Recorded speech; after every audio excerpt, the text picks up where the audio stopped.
మాత్రం దేవుడు ముందు పశ్చాత్తాపడి ఒప్పుకుంటున్నాడు. ఏమని? ఇది మనం చేసిన తప్పులు కాబట్టి మనకి శిక్ష పొందుతుంది. కాకపోతే ఈయన ఏ తప్పు చేయలేదు, అంటే మన ప్రియమైన యేసయ్య ఏ తప్పు చేయలేదని ఈ దొంగ చెప్తున్నాడు.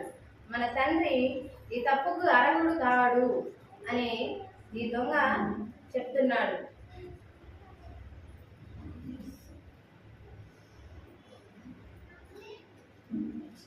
అయితే ఈ రెండో వ్యక్తి ఇంకొకటి అర్థం చేసుకున్నాడు. ఏంటంటే యేసయ్యకి ఒక రాజ్యం ఉంది, అతను దేవుడని, అతని వలన మాత్రమే తనకి రక్షణ కలుగుతుందని ఆయన నమ్మి సిలువలో ఉన్నప్పుడు దేవుడిని అడుగుతున్నాడు. ఏమని? ఆయనను చూసి, యేసు నీవు రక్షణ రాజ్యంలోనికి వచ్చినప్పుడు నన్ను జ్ఞాపకం చేసుకొను అంటే ఇక్కడ ఏమర్థం అవుతుంది? ఆయన దేవుడు ఒక రాజ్యంతో వస్తాడు, తన వలనే రక్షణ కలుగుతుంది, రక్షణలో నేను కూడా ఉండాలని ఆయన అర్థం చేసుకొని పరలోకానికి ఆయన కూడా దేవుడితో పాటు వెళ్ళాలని దేవుడిని అడుగుతాడు. అదే మనమైతే ఇప్పుడు ఎవరైనా ఒక వ్యక్తి వచ్చి మనల్ని ఏదైనా అడుగుతాడు, అయితే ఇప్పుడా వచ్చి ఒకవేళ డబ్బులు ఏదో ఒకటి వచ్చి అడుగుతాడు. అడిగినప్పుడు మనం ఏమంటాం? మన దగ్గర ఉన్నాకనే కొన్నిసార్లు ఏమంటామంటే ఇప్పుడా వచ్చి అడిగేది, ముందు వచ్చి అడగవా అని అంటారు. కానీ దేవుడు అలా ఏమన్నా అన్నారా? అనలేదు. దేవుడు ఆయన పశ్చాత్తాపం చూడగానే ఎమ్మటే ఏమన్నాడు?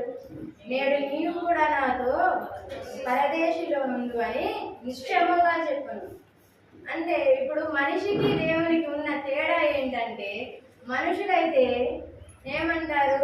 నువ్వు ఇప్పుడు వచ్చి అడుగుతున్నావే, ఇన్ని సంవత్సరాలు ఏం చేసినావు, ఇన్ని నెలలు ఏం చేసినావు అని అంటారు.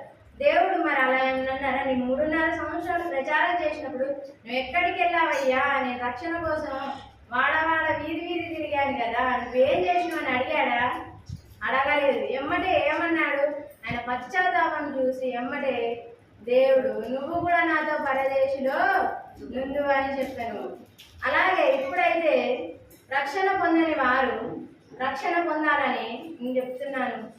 ఈ రెండో మాట మీరు ఖచ్చితంగా ధ్యానం చేసుకొని ఆ రెండో మాటని మీరు గుర్తుపెట్టుకోవాలి. ఎందుకంటే దేవుడు దొంగను ఎలా అయితే క్షమించాడో, మనం కూడా సన్నిధిలో దేవుడి ముందు మన తప్పులని ఒప్పుకున్నట్టయితే దేవుడు మనల్ని కూడా రక్షిస్తాడు. దేవుడు రక్షించే ముందు మనం బాప్టిషన్ కూడా తీసుకోవాలి. నేనైతే ఈరోజు బాప్టిషన్ తీసుకున్నాను. మీరు ఎంతమంది తీసుకుంటున్నారో చేతులు.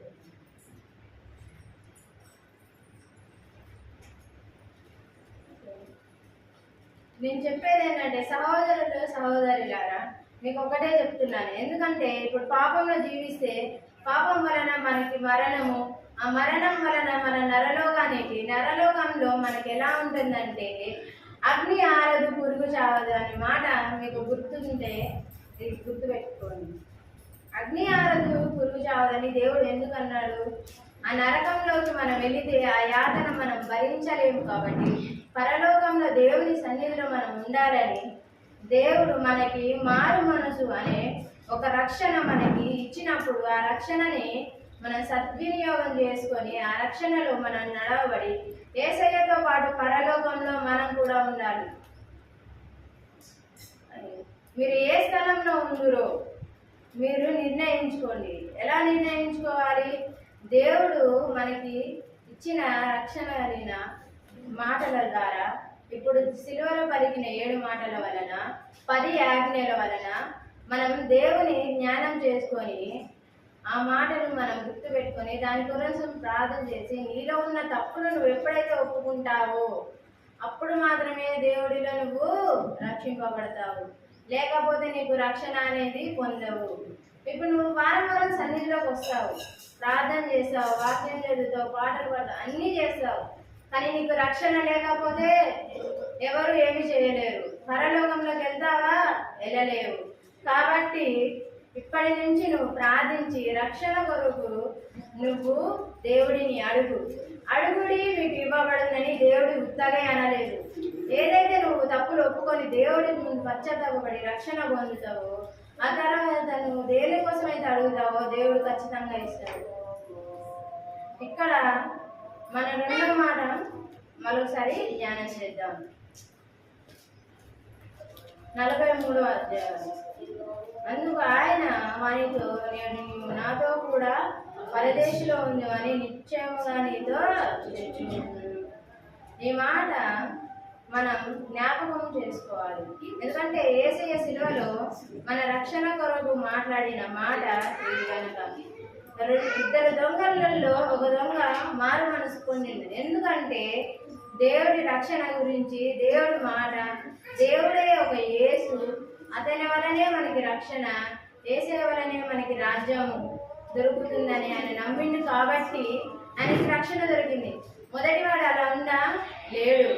ఇంకా గర్భంతో ఉన్నాడంటే నువ్వు యేసు కదా, నువ్వు రక్షించుకొని నన్ను రక్షించొద్దు కదా, నిన్ను రక్షించుకోలేనప్పుడు నువ్వు నన్ను ఎలా రక్షిస్తావు అన్నట్టు ఆయన మాట్లాడుతున్నాడు.